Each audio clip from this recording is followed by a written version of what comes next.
آپ کے بعد انہوں نے دین کے کون کون میں نئے کام کیے تھے؟ تو نبی پاک کہیں گے سوکن لکا سوکن، دور دور لے جاؤ، میری نگاہوں سے دور لے جاؤ ان لوگوں کو، میں ان کو دیکھنا بھی نہیں چاہتا، جو میرے دین میں نئی نئی باتیں گھڑتے رہے، بناتے رہے، دین سمجھ کے اس کو رائج کرتے رہے۔ پھر میرے آقا نے فرمایا جس نے کسی بتی آدمی کی تعظیم کی اس نے اسلام کی دیوار کو گرا دیا۔ تو یہ سمجھانا چاہتے تھے نبی پاک کے بدعات سے لوگ بچ جائیں، بتی آدمیوں سے لوگ دور رہیں، اہل بدعت سے لوگ دور رہیں، بدعت سے لوگ دور رہیں۔ حابطت اعمالہم، ان کے اعمال برباد ہیں، ہم قیامت کے دن ترازو بھی قائم نہیں کریں۔ اللہ اکبر۔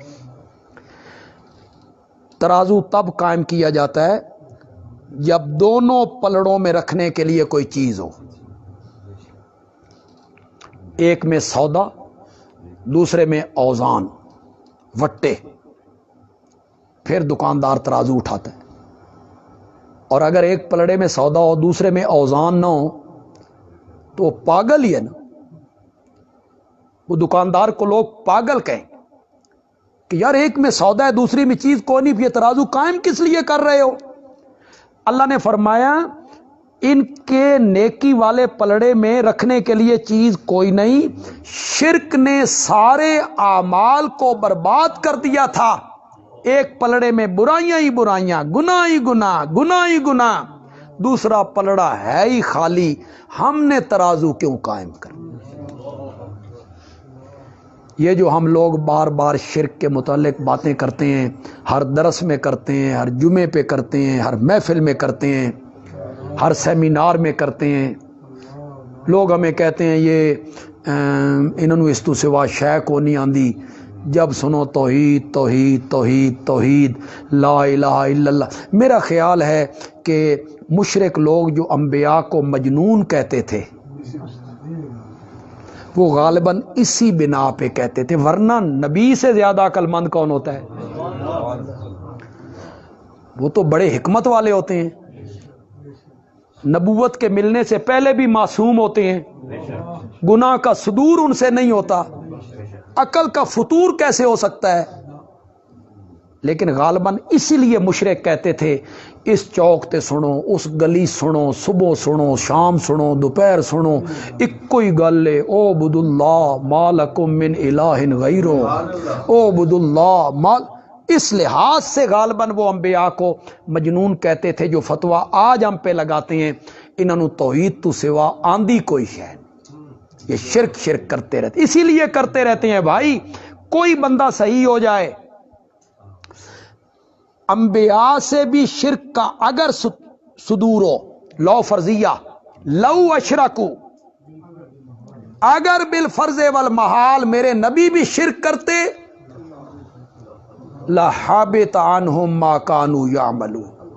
اور ایک جگہ پہ نبی پاک کو خطاب کیا وَلَقَدْ أُوحِيَ إِلَيْكَ وَإِلَى الَّذِينَ مِن قَبْلِكَ لَئِنْ أَشْرَكْتَ لَيَحْبَطَنَّ عَمَلُكَ۔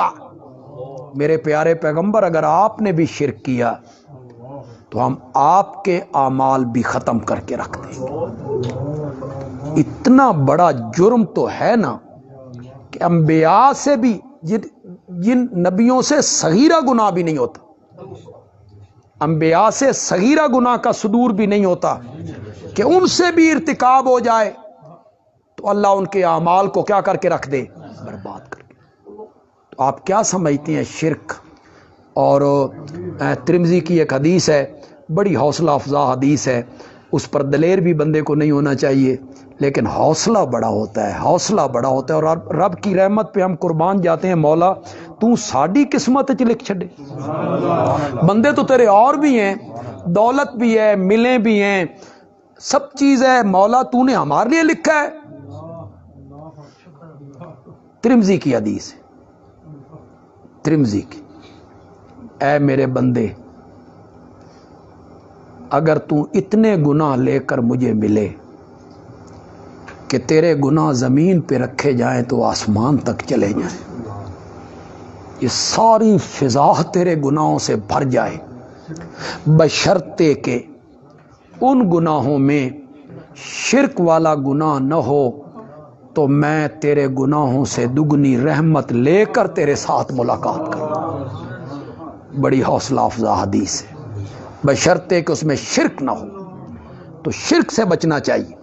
جو لوگ اس کے مریض ہیں انہیں سمجھ نہیں آ رہی ہے، ہمیں انہیں بھی ہم دعوت دے رہے ہیں، وہ ہمارے بھائی ہیں، دوست ہیں، وہ سوچیں